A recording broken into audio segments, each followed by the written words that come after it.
Tout a commencé de l'autre côté du lac de Galilée. Un homme, tourmenté en permanence, errait parmi les tombeaux. Il criait, blessé, enchaîné par d'autres, mais jamais vraiment retenu. Les gens le craignaient, l'évitaient, et il était contrôlé par une force que personne ne pouvait nommer ni arrêter. Tout a changé quand Jésus est arrivé. D'un seul pas sur cette terre inconnue, il est entré dans un lieu rempli de conflits spirituels. Personne ne l'attendait, aucun lieu de prière à l'horizon. Seuls les cris de douleur résonnaient au loin. Ce qui s'est passé ensuite n'était pas juste un miracle, c'était un affrontement direct entre le règne du ciel et l'opposition de l'enfer. Beaucoup d'esprits mauvais, un troupeau de porcs, un homme complètement transformé et une ville figée par la peur. Ce passage de l'Écriture est à la fois troublant et puissant. Il montre jusqu'où le mal peut aller et à quel point l'autorité de Jésus est totale. Aujourd'hui, nous allons explorer ce passage, découvrir son sens profond, son message prophétique et les vérités surprenantes derrière cette scène dramatique de l'Évangile. Ouvrez votre Bible au chapitre 5 de Marc et restez avec nous. Il ne s'agit pas seulement de porcs. C'est une guerre entre les ténèbres spirituelles et la puissance inarrêtable du Christ. Commençons. L'histoire débute alors que Jésus et ses disciples traversent le lac de Galilée. Cela pouvait sembler être un simple voyage. Mais ce n'était pas une traversée ordinaire. Elle avait un but divin. Juste avant, ils avaient affronté une violente tempête sur le lac, une tempête que Jésus a calmée simplement par sa voix. Marc chapitre 4, verset 39 dit « Jésus se leva, parla au vent et dit « Silence, calme-toi ». Alors le vent s'apaisa et tout devint paisible. Pourquoi Jésus aurait-il affronté une tempête, traversé les eaux et pénétré en territoire non juif? Parce que quelqu'un sur cette rive avait désespérément besoin de lui. Un homme que personne ne pouvait aider, entouré par la mort. Dans Marc chapitre 5, versets 2 à 3, on lit « Lorsque Jésus sortit de la barque, un homme possédé par un esprit impur vint à sa rencontre depuis les tombeaux. Cet homme vivait dans les cimetières. Et personne ne parvenait à le maîtriser, même avec des chaînes. Imaginez ce moment. Dès que Jésus pose le pied à terre, un homme hurlant fonce vers lui. Un homme sauvage, sale, couvert de plaies, nu, battu en sang, les cheveux emmêlés, des chaînes pendant à ses bras, résultat de nombreuses tentatives échouées pour l'enfermer. Marc chapitre 5, verset 4 continue. Il avait souvent été attaché avec des chaînes et des fers, mais il brisait les chaînes et brisait les fers. Personne n'était assez fort pour le dominer. Cet homme n'était pas juste tourmenté, il terrorisait tout le monde. Les gens évitaient cet endroit par peur de ce qu'il pourrait faire. Aucune chaîne ne pouvait l'arrêter, mais pire encore, il était prisonnier de lui-même, enfermé dans son propre esprit. Marc chapitre 5, verset 5 dit « Jour et nuit, il était parmi les tombes et dans les montagnes, criant et se blessant avec des pierres. Ses cris résonnaient chaque nuit. Chaque jour, il errait dans la douleur, seul, en sang brisé. Pouvez-vous imaginer ce désespoir? Ressentez-vous cette souffrance? Il avait tout perdu, son foyer, sa famille, son identité, même son esprit. Ces tombes n'étaient pas juste sa maison. Elles reflétaient ce qu'il pensait de lui-même, fini, maudit, oublié. Mais Jésus est venu, pas par hasard, pas par accident. Il a traversé ce lac pour une raison, sauver quelqu'un que personne n'osait approcher. Jésus n'a pas vu un fou. Il a vu le fils de quelqu'un, prisonnier, en détresse, une vie qui méritait encore d'être sauvée. Ce moment nous montre que personne n'est au-delà de l'espoir, ni les brisés, ni les tourmentés, ni ceux qui sont spirituellement perdus. Que vous soyez pris dans une addiction, noyé dans la honte ou caché dans la solitude, Jésus traverse encore les tempêtes pour vous trouver. C'est sa nature. Il quitte la foule pour une seule personne, et cette personne vivait dans un cimetière. Quand Jésus arriva au pays des Géraséniens, à peine avait-il posé le pied sur le sol que c'est arrivé. Des tombeaux sortit un homme, sauvage, désespéré, déchiré à l'intérieur, courant droit vers lui. Mais il ne s'est pas battu. Il n'a pas fui. Au lieu de cela, il est tombé à genoux devant Jésus. Dans Marc chapitre 5, versets 6 et 7, il est écrit « Voyant Jésus de loin, il accourut, se prosterna devant lui et cria d'une voix forte « Pourquoi es-tu venu, Jésus, fils du Dieu très haut? Je t'en supplie, au nom de Dieu, ne me tourmente pas. » Mais ce n'était pas l'homme qui parlait. C'était la voix des esprits mauvais en lui. Même s'il résistait, même dans la douleur, il savait qui il était. Ils ne l'ont pas appelé guérisseur ou enseignant. Ils l'ont nommé fils du Dieu très haut, celui qui détient tout pouvoir au ciel et sur la terre. Jacques chapitre 2 verset 19 nous rappelle « Les démons aussi croient et ils tremblent ». Ces esprits n'étaient pas juste surpris, ils étaient terrifiés. Pourquoi? Parce que quand Jésus arrive, les ténèbres n'ont plus d'endroit pour se cacher. Sa seule présence est une menace pour le mal. Les démons n'ont pas contesté son identité. Ils ne l'ont pas moqué, ils l'ont supplié. Au nom de Dieu, nous te prions. Pensez-y, des esprits mauvais implorant Dieu pour obtenir miséricorde. Ils suppliaient de ne pas être tourmentés avant l'heure. Ils savaient exactement ce qui les attendait. Et ils savaient que Jésus avait le pouvoir de les renvoyer. Alors Jésus a répondu, il n'a pas crié, il n'a pas menacé. Dans Marc chapitre 5, verset 8, Jésus avait dit « Sors de cet homme, esprit impur ». Mais au lieu d'obéir immédiatement, les esprits ont résisté. Alors Jésus a fait quelque chose de fort, mais aussi personnel. Il a posé une question. Marc chapitre 5, verset 9 nous dit « Jésus lui demanda « Quel est ton nom ?» La réponse fut glaçante. L'homme répondit « Mon nom est Légion, car nous sommes nombreux. » Le nom Légion n'est pas hébreu, il est romain et il fait référence à l'armée. Une légion romaine comptait jusqu'à 6000 soldats, des hommes entraînés, organisés et impitoyables. Il ne s'agissait pas d'un seul esprit mauvais, c'était une armée de ténèbres vivant dans une seule personne. Peux-tu seulement imaginer cette douleur? Des milliers de voix qui se battent pour dominer l'âme d'un seul homme. Pas étonnant qu'il hurlait chaque nuit. Pas étonnant qu'aucune chaîne ne pouvait le retenir. Ce n'était pas juste un trouble mental ou émotionnel. C'était une attaque totale. Et malgré leur nombre, leur force et leur cruauté, ils étaient tous terrifiés par un seul homme, Jésus. Il y avait beaucoup de démons, mais un seul Jésus. Les forces du mal étaient stratégiques, mais Jésus a une autorité totale. L'âme de cet homme était envahie par des milliers d'esprits, mais il savait qu'il ne pouvait rien faire face à celui qui se tenait devant eux. Dieu fait homme, le roi du ciel, la parole faite chair. Ce n'était même pas un combat équilibré. Et écoute bien, peu importe à quel point ta situation semble sombre, peu importe le chaos qui règne en toi, peu importe les pensées qui te crient dans la tête, il y en a un seul qui peut tout faire taire. Son nom est Jésus. Et quand il arrive, même une légion. Puis, quelque chose d'étrange se produit, l'un des moments les plus inattendus de tous les évangiles. Jésus se tient devant cette armée d'esprits impurs, des êtres sombres, anciens, qui ont torturé cet homme pendant si longtemps. Il avait déjà donné l'ordre, mais au lieu de fuir, les esprits font une demande étrange. L'homme le suppliait de ne pas les envoyer loin. Les esprits impurs le suppliaient tous ensemble. Ne nous chasse pas de cette région. Ils ne l'ont pas demandé une seule fois. Ils l'ont supplié encore et encore. Ce n'étaient pas des mots calmes, c'étaient des cris de détresse. Les mêmes démons qui avaient rendu cet homme violent, incontrôlable, rempli de souffrance, étaient maintenant comme des prisonniers faibles, implorant la pitié devant un juge. Il l'avait contrôlé pendant des années, peut-être plus. Mais face à Jésus, il n'avait plus aucun pouvoir, aucune autorisation, aucun appui. Tout ce qu'il pouvait faire, c'était supplier. Et leur demande, « Envoie-nous dans les ports. » Les ports, pourquoi eux? Pourquoi ne pas disparaître? Pourquoi ne pas retourner dans les ténèbres? Il y avait sûrement de meilleurs endroits qu'un troupeau d'animaux. Mais ne te trompe pas. Cette demande étrange avait un sens profond. Elle révèle quelque chose de sérieux et d'inquiétant sur les forces démoniaques.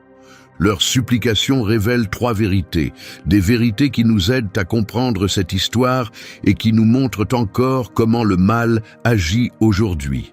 Découvrons-les ensemble. Nous avons vu que les démons suppliaient Jésus de les laisser entrer dans les ports. Mais Luc nous donne un détail de plus sur leur vraie peur. Dans Luc chapitre 8, verset 31, il est écrit « Il le suppliait de ne pas les envoyer dans l'abîme ». Il ne s'agissait pas seulement de quitter l'homme, il s'agissait d'éviter un endroit bien pire. Ils étaient terrifiés par ce que la Bible appelle l'abîme. En grec, le mot est abyssos, ce qui signifie sans fond, sans fin. Il décrit une prison spirituelle réelle, effrayante, scellée par Dieu. Ce n'est pas un symbole. C'est un lieu réel où certains esprits mauvais sont enfermés jusqu'au jugement final. Mais qu'est-ce que cet abîme exactement ? L'Apocalypse chapitre 9, versets 1 et 2 nous donne une image. Le cinquième ange sonna de la trompette, et je vis une étoile tomber du ciel sur la terre. La clé du puits de l'abîme lui fut donnée. Il ouvrit le puits, et une fumée en sortit comme celle d'une grande fournaise, et le soleil et l'air furent obscurcis. Ce lieu est une prison si profonde, si pleine de tourments, que lorsqu'elle est ouverte, une fumée épaisse en jaillit. Ce n'est pas l'enfer tel qu'on l'imagine souvent, mais c'est un endroit où des démons sont gardés. Deuxième Pierre, chapitre 2, verset 4, ajoute « Dieu n'a pas épargné les anges qui ont péché, mais il les a précipités dans les chaînes de l'obscurité, les gardant en prison pour le jugement. » Le mot utilisé ici n'est pas l'enfer habituel, c'est Tartare, un donjon encore plus profond que l'Hadès. C'est là que certains anges déchus, ceux qui ont franchi une limite grave à l'époque de Noé, comme le mentionne Genèse chapitre 6, ont été enfermés en attendant la fin. Et c'est exactement cet endroit que les démons craignaient que Jésus choisisse pour eux. Ils ne redoutaient pas seulement d'être chassés d'un homme. Ils avaient peur d'être enfermés pour toujours. Ils redoutaient d'être jugés, liés et enfermés dans une prison créée pour eux depuis longtemps. Et ils savaient que Jésus avait le pouvoir total de les y envoyer immédiatement. Ce n'est pas une légende inventée. Ce n'est pas une vieille histoire. Même les démons savent qu'ils seront jugés un jour. Ils reconnaissent qui est Jésus. Ils comprennent ce qui les attend. Et ils savent qu'il détient la clé de leur prison finale. L'Apocalypse chapitre 20, versets 1 à 3 dit que les démons font tout pour éviter ce sort. Ils le repoussent, ils essaient de le retarder, ils veulent rester dans le monde, pour nuire, tromper, prendre le contrôle. Mais Jésus n'a pas besoin de temps. D'un seul ordre, il peut les arrêter et les faire disparaître complètement. C'est cela qui les effrayait vraiment. Ce n'étaient pas les porcs. Ce n'étaient pas les humains, c'était l'abîme qui les terrorisait. Et c'était Jésus, le seul capable de les y envoyer sur le champ. Alors, ils ont supplié, car même les forces les plus sombres comprennent que lorsque Jésus apparaît, leur temps est compté. Ils craignent ce que beaucoup oublient. Le jugement éternel est réel, et ils voulaient l'éviter. En continuant à explorer le mystère de cette étrange demande, on découvre une deuxième vérité choquante. Ils ont demandé à entrer dans des ports. Pourquoi des ports?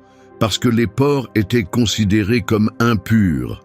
Lévitique chapitre 11, verset 7 dit « Le porc a l'ongle fendu, mais ne rumine pas. Il est impur pour vous. » Selon la loi de Moïse, les porcs étaient spirituellement souillés. Ils ne pouvaient pas être offerts, ni mangés, ni même touchés. Les porcs symbolisaient l'impureté. Ils représentaient tout ce qui était en dehors de l'alliance de Dieu. Alors, quand les démons ont demandé à Jésus de les envoyer dans les ports, ils ne cherchaient pas simplement un endroit au hasard. Ils voulaient quelque chose qui correspondait à leur propre nature. Réfléchis-y, ils n'ont pas demandé à vivre dans les arbres, à voler avec les oiseaux ou à flotter dans les rivières. Ils n'ont même pas voulu errer dans le désert comme dans d'autres passages des Écritures. Ils ont choisi les porcs, des créatures impures, parce que l'impureté attire l'impureté. Le mal cherche ce qui est déjà brisé. L'obscurité se développe là où la lumière de Dieu est absente. Les démons ne se cachaient pas simplement. Ils se connectaient. Ils ont choisi les porcs parce qu'ils partageaient le même état spirituel. De la même manière que le péché cherche une porte ouverte dans le cœur humain, ces démons cherchaient un lieu déjà marqué par la corruption spirituelle. Mais il y a encore plus. L'évangile de Marc nous dit que cet événement s'est déroulé dans la région des Géraséniens, une zone païenne à l'est de la mer de Galilée. Ce n'était pas un territoire juif. Il y avait une forte influence romaine et grecque. Pour les païens, les porcs n'étaient pas sales, ils étaient précieux. Ce troupeau n'était pas sauvage. Il était probablement élevé pour être vendu pour des repas romains ou des rituels païens. Alors, quand les auditeurs juifs entendaient cette histoire, ils comprenaient quelque chose de profond. Même si ces porcs étaient rentables, utiles ou considérés comme purs selon les normes culturelles, ils restaient impurs aux yeux de Dieu. Et dans ce récit, ces animaux deviennent des instruments de jugement, révélant ce qui avait toujours été caché en dessous. Ce moment transmet un message clair. Il n'y a pas de terrain neutre entre ce qui est pur et ce qui ne l'est pas. Certaines choses dans ce monde peuvent sembler correctes, utiles, acceptées, même respectées, mais elles restent impures devant Dieu. Et l'ennemi, qu'on le voit ou non, est attiré par ces lieux, par ce qui est spirituellement faible, compromis, souillé. C'est pourquoi la Bible appelle constamment les croyants à mener une vie sainte, mise à part et vigilante. 2 Corinthiens chapitre 6, verset 17 nous rappelle « Là où l'impureté est tolérée, les esprits mauvais ne sont jamais loin. » Pour le public juif, cette leçon était évidente. Si les démons ne pouvaient plus rester dans l'homme ni errer librement, même un groupe de porcs leur semblait une meilleure option que d'affronter le jugement. Mais il y a un avertissement plus profond ici. Si les esprits mauvais se sentent à l'aise dans des lieux impurs, à combien plus forte raison devons-nous protéger nos cœurs, nos foyers, nos habitudes ? Car la pollution spirituelle ne semble pas toujours maléfique. Souvent, elle paraît ordinaire, jusqu'à ce que la présence de Jésus révèle ce qui s'y cache vraiment. Enfin, Jésus accepte leur demande. Il ne discute pas. Il ne résiste pas, il dit simplement oui. Marc chapitre 5, verset 13 nous dit « Les porcs, pris de panique, remplis de ténèbres, dévalent la colline en poussant des cris et en quelques instants, le lac les engloutit. » Une mort de masse, un choc, de la confusion. Ce que les gens n'avaient jamais vu à l'intérieur de l'homme s'est révélé devant leurs yeux. La douleur, la folie, la haine, tout ce poids spirituel s'est déversé à travers les pores. Ce qui était invisible est devenu visible. Le tourment caché qui avait détruit la vie d'un seul homme a explosé en une destruction sauvage de centaines d'animaux. Ce n'était pas un hasard, c'était une révélation. Cela dévoile ce vers quoi mène toujours le pouvoir démoniaque, la ruine et la perte. Jésus lui-même l'a dit dans Jean chapitre 10, verset 10, « Le voleur ne vient que pour voler, tuer et détruire. » Voilà le plan de l'ennemi, pas juste te déranger, mais te détruire complètement, briser ton esprit, abîmer ton corps, ruiner ta famille, effacer ta mission, voler ton identité. Si les démons avaient un contrôle total, ils mèneraient chaque personne dans le chaos, comme ces porcs se jetant du haut de la falaise. Voici une vérité glaçante. Les porcs n'ont pas pu le supporter. Ils n'avaient ni volonté, ni promesse de Dieu, ni défense spirituelle. Ils sont simplement devenus des réceptacles et en quelques secondes, ils ont couru à leur perte. Même les animaux ont préféré mourir que vivre avec ces esprits. Dès qu'ils en ont été remplis, leur seul instinct a été de fuir, de se jeter dans le vide, d'éteindre la douleur, de faire taire les voix. Voilà ce que fait le mal. Il ne s'installe pas, il ne répare rien, il ne construit rien, il consume. Maintenant, regarde la différence. L'homme, quand il était possédé, vivait une agonie constante. Il hurlait, se blessait, se cachait parmi les tombes. Mais une fois libéré, il était assis calmement, habillé et maître de lui. Les porcs, eux, une fois possédés, ont couru à la mort, sans hésitation, sans retour possible. C'est la vraie nature des ténèbres. Elle peut se faire passer pour la liberté, la réussite ou le plaisir. Mais sous la surface, son but ne change jamais. La destruction. Alors sois prudent. Ne prends pas les ténèbres à la légère. Le péché ne reste pas inoffensif.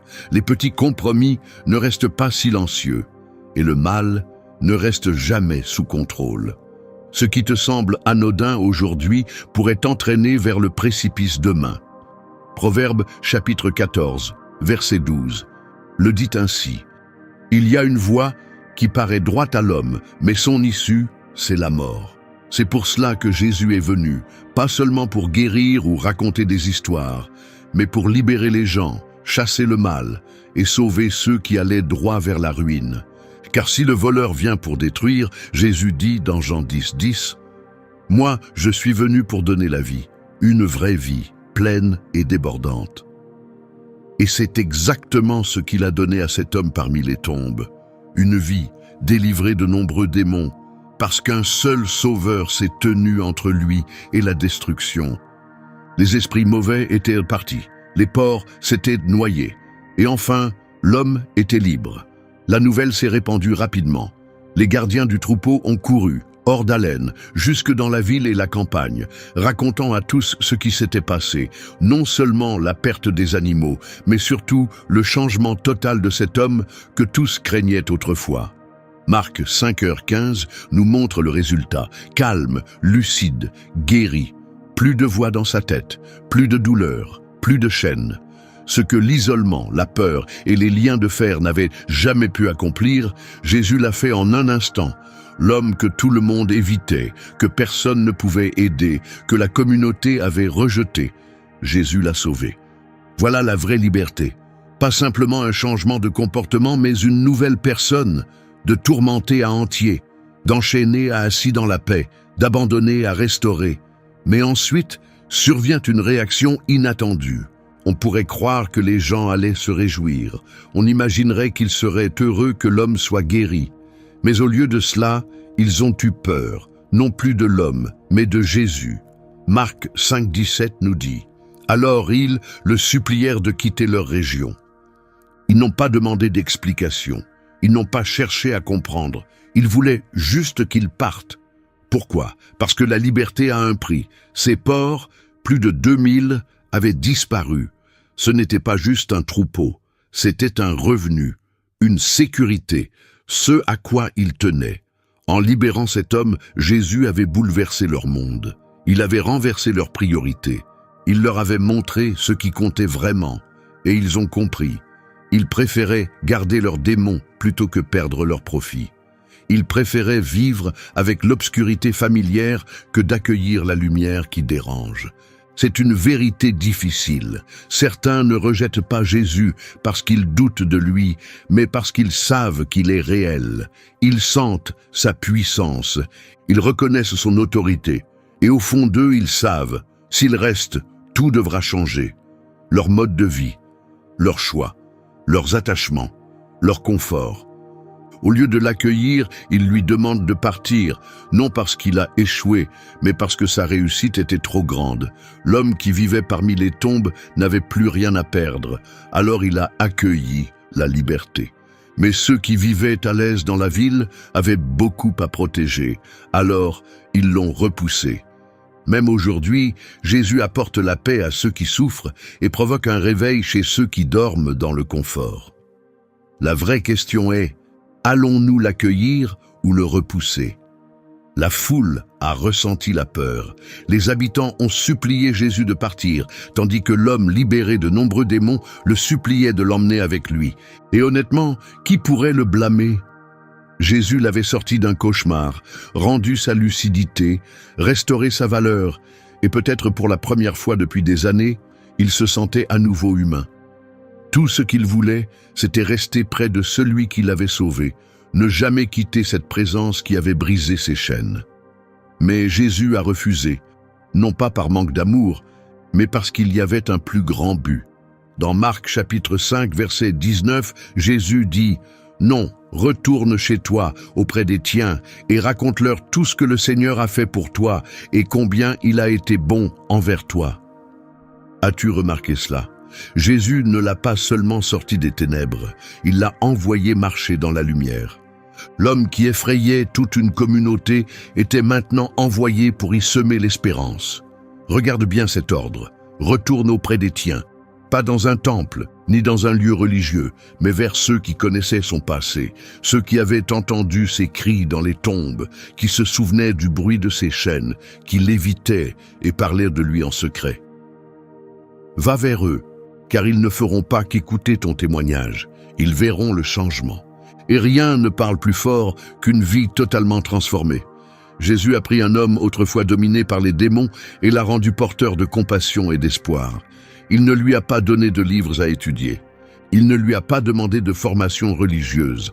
Il lui a simplement dit « Dis-leur ce qui t'est arrivé ». Et c'est exactement ce que l'homme a fait. Marc 5,20 dit « Alors il s'en alla et se mit à proclamer dans la région des 10 villes tout ce que Jésus avait fait pour lui, et tous étaient émerveillés. » Les 10 villes, des villes païennes, en dehors d'Israël. Ce n'était pas juste un récit partagé entre amis.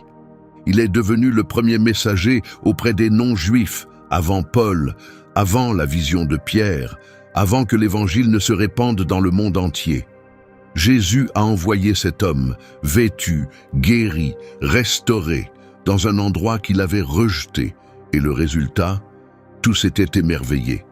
Son témoignage a dépassé leur peur. Ses paroles ont duré plus longtemps que le souvenir des porcs noyés. Et même après le départ de Jésus, le message est resté.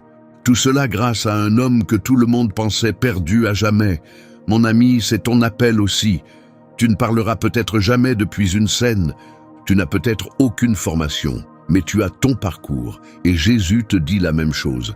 Retourne auprès des tiens et raconte-leur comment Dieu a changé ta vie. Ton histoire a de la puissance. Dans Apocalypse chapitre 12, verset 11, il est écrit « Ils l'ont vaincu à cause du sang de l'agneau et à cause de la parole de leur témoignage. » Tu n'as pas besoin de tout savoir. Ce qui compte, c'est de savoir ce qu'il a fait pour toi. Et quand tu en parleras, les gens seront touchés. Alors, que retenir de cette histoire? Qu'est-ce que ce moment intense où Jésus affronte les esprits mauvais, où les porcs se jettent dans l'eau, où un homme retrouve la paix, a à voir avec nous aujourd'hui, bien plus qu'on ne le pense. Sous le bruit, la peur et le chaos se cachent des vérités spirituelles profondes qu'on ne doit pas ignorer. Première leçon, les esprits mauvais existent. Soyons honnêtes, ils ne sont pas fictifs, ni des symboles de conte. Ce sont des forces réelles, avec des plans réels, et elles tremblent quand Jésus apparaît. Dans Éphésiens chapitre 6, verset 12, il est écrit « Nous ne luttons pas contre des êtres humains, mais contre des puissances invisibles, contre les autorités des ténèbres, contre les forces du mal dans les lieux célestes. » Ce que nous affrontons n'est pas seulement de la malchance ou de mauvais comportements, c'est un véritable combat spirituel. Mais voici la bonne nouvelle. Les esprits mauvais ne se sont pas montrés forts. Ils n'ont pas fait preuve d'audace. Ils ont supplié.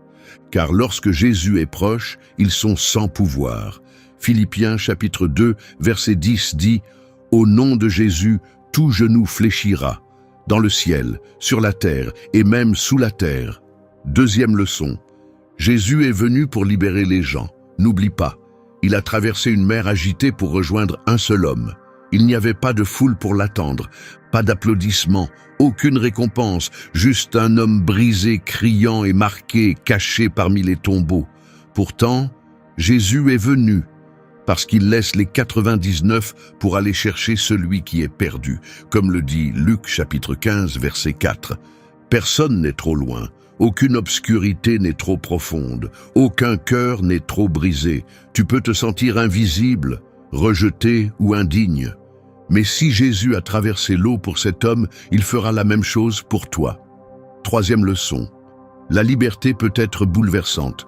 Nous aimons entendre parler de guérison, jusqu'au moment où elle dérange ce qui nous est familier.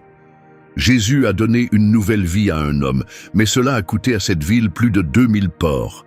La liberté est puissante, mais elle ne vient pas toujours de manière ordonnée. Elle peut bouleverser nos amitiés, nos finances, nos projets, nos habitudes. Parfois, quand Jésus entre, il renverse tout, car on ne peut pas accueillir la lumière et garder l'obscurité. Alors pose-toi cette question. Lui permettras-tu d'enlever ce à quoi tu t'es habitué, même si c'est lié à ton argent, à ton image ou à ton confort. Car la vraie liberté a toujours un prix. 4e leçon, ne repousse pas Jésus. L'un des moments les plus tristes de cette histoire, ce n'est pas la souffrance de l'homme, c'est la réaction des gens. Ils ont vu ce que Jésus pouvait faire, ils ont été témoins de la compassion en action, et pourtant, ils lui ont demandé de partir. Marc chapitre 5, verset 17, dit « Alors ils commencèrent à le supplier de quitter leur région. » Pourquoi ont-ils réagi ainsi? Parce qu'ils avaient peur de ce que sa présence pouvait encore révéler, peur de ce qui allait changer. Ils ont choisi les animaux plutôt qu'une vie humaine, l'argent plutôt qu'un miracle, le confort du connu plutôt que le don de la liberté. Alors, ils ont demandé au Fils de Dieu de quitter leur territoire. Et même aujourd'hui, certains font la même chose. Quand Jésus s'approche, au lieu d'ouvrir la porte, on recule. Parce qu'au fond, on sait que sa présence change tout. Mais voici la réalité. Garder ses chaînes coûte toujours plus cher que perdre son confort. 5e leçon. Ton histoire a de la puissance. L'homme que Jésus a libéré n'a pas suivi de cours religieux. Il ne récitait pas les Écritures mot à mot. Il n'avait pas appris à défendre la foi, mais il avait vécu quelque chose. Et Jésus lui a dit « Va raconter ce que Dieu a fait pour toi ».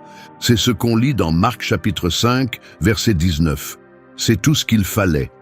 Et c'est encore vrai aujourd'hui. Apocalypse chapitre 12, verset 11 dit « Ils l'ont vaincu à cause du sang de l'agneau et à cause de la parole de leur témoignage. » Ton histoire est plus qu'un souvenir, c'est une arme pour la victoire. Tu crois peut-être que tu n'es pas prêt, mais ce qui te rend prêt, c'est ce que Dieu a fait dans ta vie. Les gens n'ont pas besoin d'un sermon parfait. Ils ont besoin d'entendre la guérison, le changement, ce moment où tout a basculé pour toi. Dis-leur ce qu'il a fait pour toi, car quand les autres verront qui tu étais et qui tu es devenu, ils seront émerveillés. C'est ce qu'on lit dans Marc chapitre 5, verset 20. Ce n'est pas seulement une histoire de porc, de démons ou de tombeaux. C'est une histoire qui te concerne. C'est le récit du salut que tu attends peut-être encore, du Sauveur qui vient à toi, de la restauration qu'il t'offre et du but qu'il met entre tes mains. Alors, ne cache pas ton histoire. Ne lui ferme pas la porte. Laisse-le venir jusqu'à ton rivage, puis raconte au monde ce qu'il a fait pour toi. Arrêtons-nous un instant et posons une question sincère. Y a-t-il des endroits dans ta vie où tu as laissé l'obscurité s'installer? Peut-être une lutte cachée, une blessure profonde, un mensonge qui tourne en boucle dans ta tête. Peut-être que tu te sens piégé. Émotionnellement, mentalement, spirituellement, bloqué dans la culpabilité, blessé par le passé, figé par la peur. Peut-être, comme cet homme parmi les tombeaux, tu t'es habitué au bruit et à la douleur.